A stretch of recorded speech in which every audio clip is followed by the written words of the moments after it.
2 years since we ordered this S63. We just got it yesterday, and we're here with the boys at Launch Autosports, putting a full Mansory kit, top to bottom, on this car. First in the United States of America. 800 horsepower, S-Class, nasty.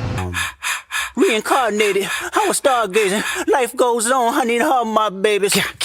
Woke up looking for the broccoli. High key, keep a horn on me. That could my seat.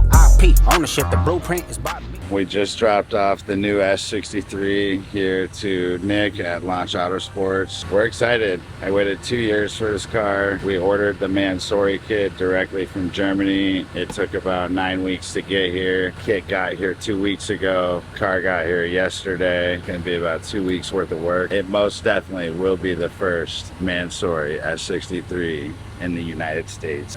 So we are fired up.